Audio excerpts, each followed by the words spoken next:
Hello and welcome back to another figure review. Today we have the Diamond Select Omni-Man action figure today. This is obviously from the company Diamond Select Toys. My first from the company, and we'll see how it is. I do have Invincible also, so you can have Omni-Man without his son. So, yeah, why not?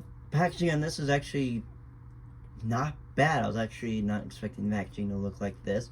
Obviously you have Omni-Man on the front, as well as a window for the figure where you can see some of his accessories. It says Amazon Original Invincible from obviously the TV show and the original comic book, which I do have.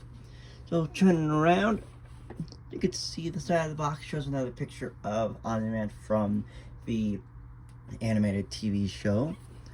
Back of the box has both figures on it with Diamond Select Toys. It does have some information on it, which you can pause and read if you like. I'll give you a minute to pause so you can read it. And then the side just says 002. I'm pretty sure that's just how many of the figures have been made for the Invincible series. So let's get Omni-Man unboxed and take a look at him. And here's Omni-Man out of the package.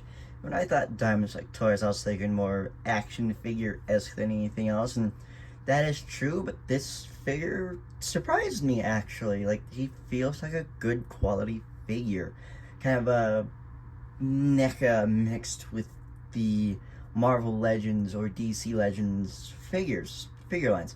But he is actually a good feeling figure. Definitely can't wait to get my hands on him more. That it sounds really weird when So here is Omni-Man out of the package. When I think Diamond Select Toys, I was like, oh, more toyish action figure like, which is true, but it's definitely got a little bit more to that, and I'm impressed with that. First look, he looks like he did out of the comic and TV show. He looks really good. Even there's not too much detailing going around. He's not like super detailed for what it is, but for what it is, supposed to make him look like coming out of the comics or the show. They definitely nailed the look right. Like, the nice thing is he can stand on his own. It's always the problem with these two-legged figures is that sometimes they don't stand on their own, which this impressed me. Like, he will stand on his own 2 feet without much work, which is awesome. We'll get him closer to the camera and take a more detailed look at him. My light a little bit closer, and he looks really good. You can see a little bit of his jawline. I think the detailing looks really good. Again, for a TV show that's animated, there's not going to be a lot of detailing, but they definitely nailed the look of the Omni-Man costume and face. Like, even the hair, he's got the defined muscles, like, looking really good. I am impressed. The cape is a soft rubber, which can bend, but I wouldn't suggest bending it all too much. It looks good. It looks really good. Feet. It's got 2 pegs for a stand, which we'll go over in his accessories. And then you can kind of see the back's more white than anything else, but that's what his costume is. I'm impressed. He does come with some accessories. First off is this more aggressive looking head. Like, the head actually looks really good.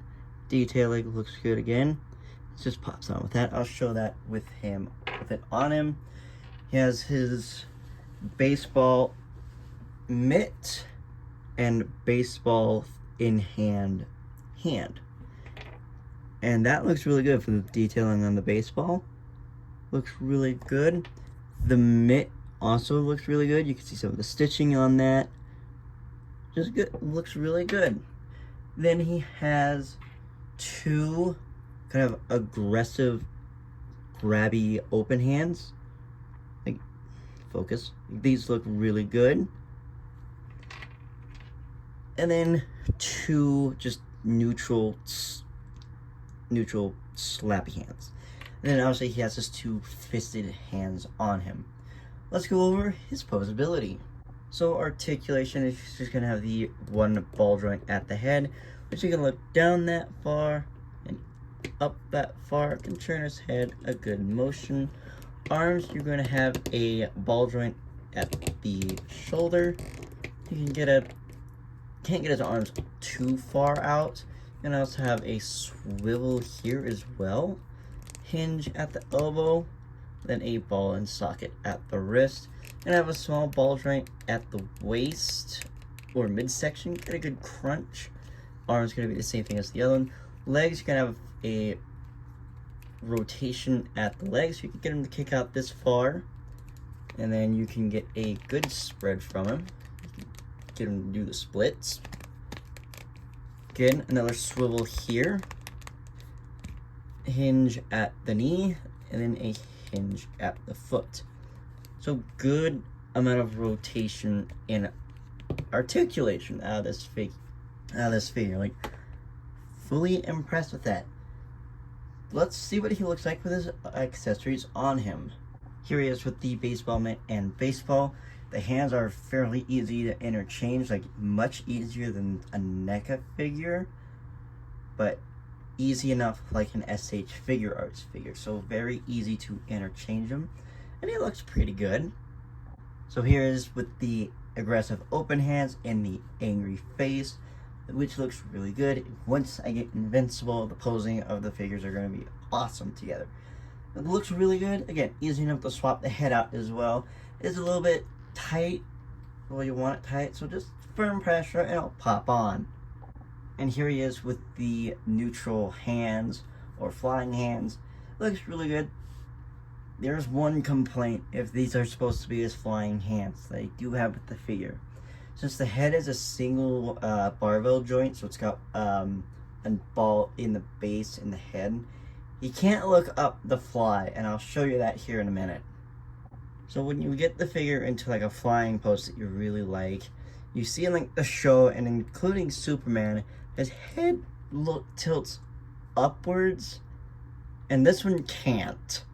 So reverse wings would be kind of like this, but like that. But with the way its head is, it needs an extra joint here in the neck to get the head to fully tilt up to fly, or else then he just kind of looks like he's just looking at the ground the entire time, which is a yes and no.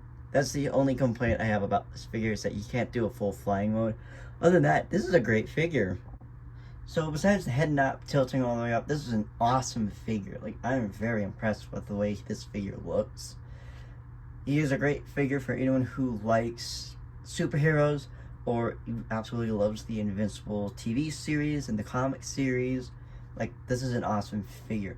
I can't wait for Invincible to get here, because they're going to pair awesome together. Diamond Select has a whole line of Invincible characters from the Teen Force and beyond. They got a lot of figures, so you can, again, they're all ranging from like $30 to $40 to $50, so it's a good price range, and you could get a lot of figures for a couple $100. So definitely worth having if you're a superhero fan, and especially if you're an Invincible fan. So hopefully Invincible will get here shortly, and I'll do a review of him as soon as he gets in. Besides Invincibles coming in, I do have a few other figures coming in, like a bunch of SH Monsters and Hyatt toys, Godzilla stuff coming in, especially from Godzilla X Kong the New Empire. But they're going to be here within the year, if not next year, so they're going to take a little while. But if I find any other figures out in the wild, definitely going to pick them up and review them. If you have any suggestions, leave them down below in the comment section, and I'll check them out. Until then, don't forget to like, subscribe, and I'll see you on the flip side. Bye!